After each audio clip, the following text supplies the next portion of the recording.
Assalamualaikum dan salam sejahtera. Saya Nazli Natasha Meti Muhammad Nasaruddin. Saya Aizan Laili binti Hanif. Saya Alia Kaisara binti Muhammad Hanafiah.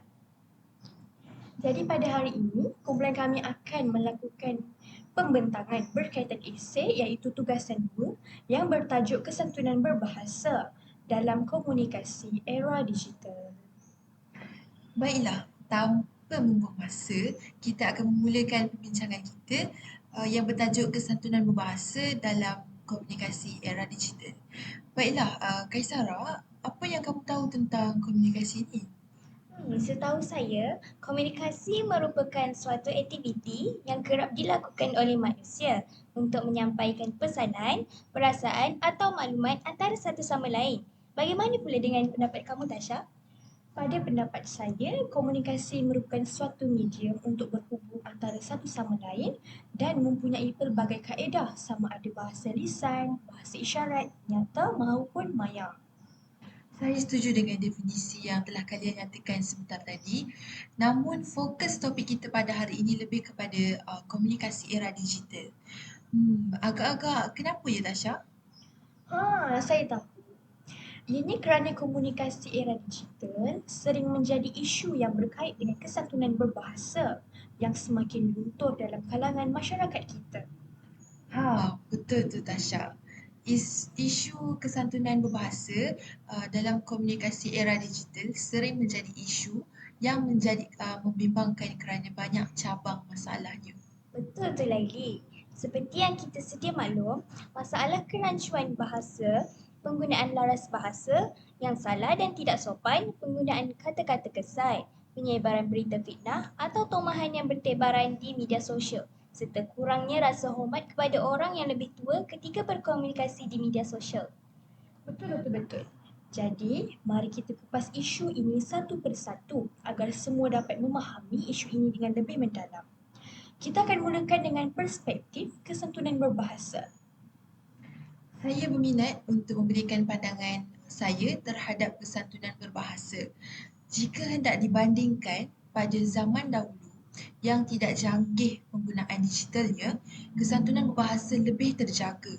Namun kini, selari dengan revolusi industri 4.0 yang memacu pembangunan era digital, kesantunan berbahasa semakin luntur dalam kalangan masyarakat kerana wujudnya pelbagai faktor. Kaisara, boleh kamu berikan contoh-contoh faktornya? Mestilah boleh. Berikut merupakan contoh faktor yang menyebabkan kesantunan berbahasa semakin luntur dalam kalangan masyarakat. Yang pertama, kurangnya didikan nilai murni oleh ibu bapa terhadap anak-anak. Selain itu, pengaruh media sosial yang menggalakkan seseorang itu untuk berkata kesat. Seterusnya, tayangan rancangan dari barat yang cenderung memaparkan elegan serta dialog yang negatif. Di samping itu, kempen untuk menggalakkan kesantunan berbahasa yang dijalankan di sekolah juga kurang berkesan.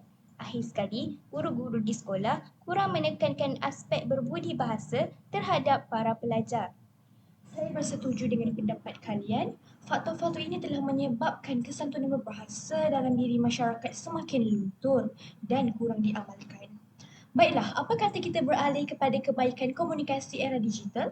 Laili, apa pendapat kamu tentang kebaikan komunikasi era digital?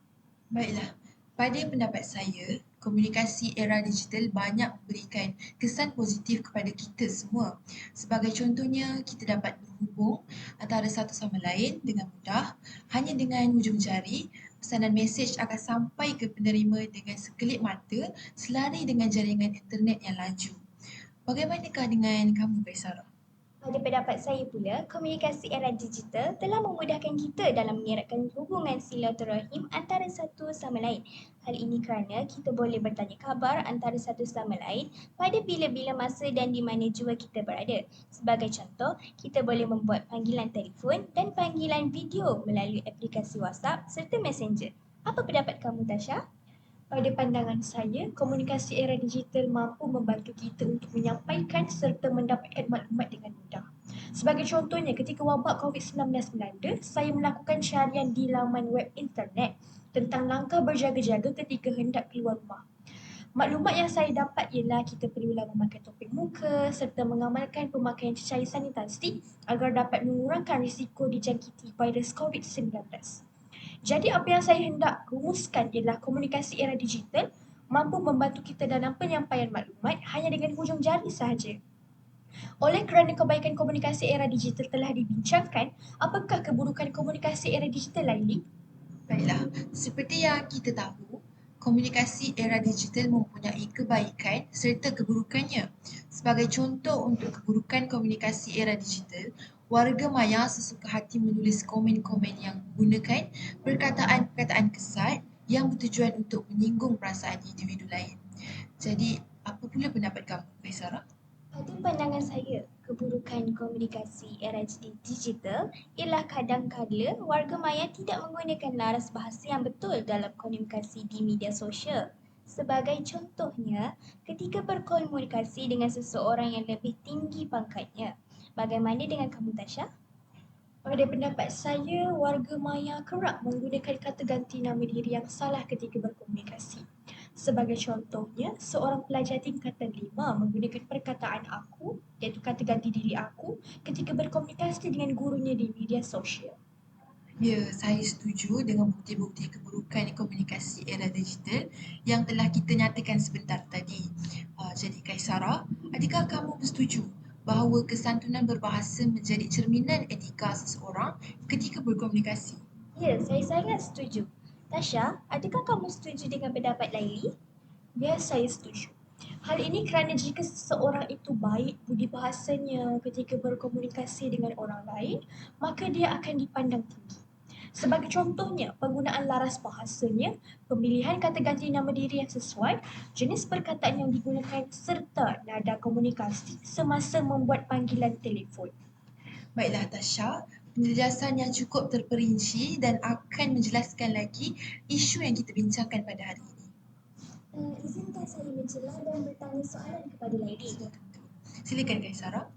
Laili, sejauh manakah kamu bersetuju bahawa komunikasi membentuk kepribadian seorang guru? Baiklah, Kak Sarah.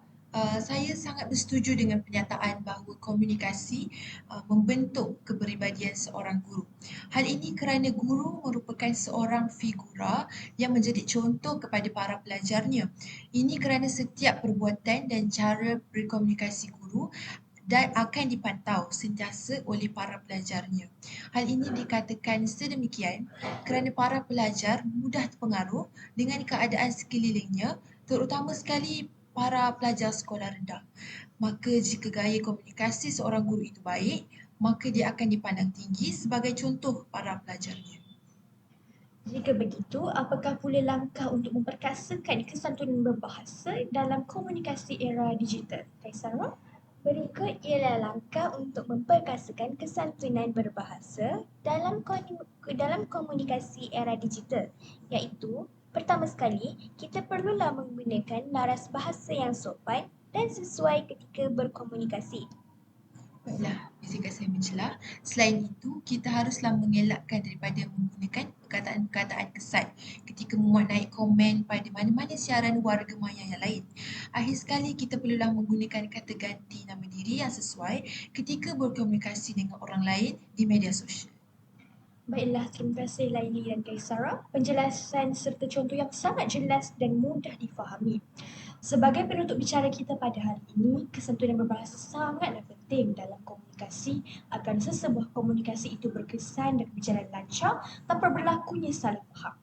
Selain itu, sifat kesantunan berbahasa dalam komunikasi haruslah dipupuk dalam kalangan masyarakat, tidak kira secara maya maupun nyata.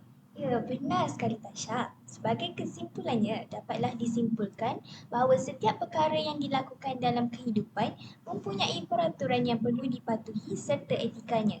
Segala proses komunikasi perlulah disulamkan dengan kesantunan berbahasa yang sempurna agar dapat melahirkan masyarakat yang berbudi bahasa. Baiklah, tamatlah sudah perbincangan kita pada hari ini. Terima kasih banyak-banyak Tasha dan juga Kak Sarah. Sama-sama Laili.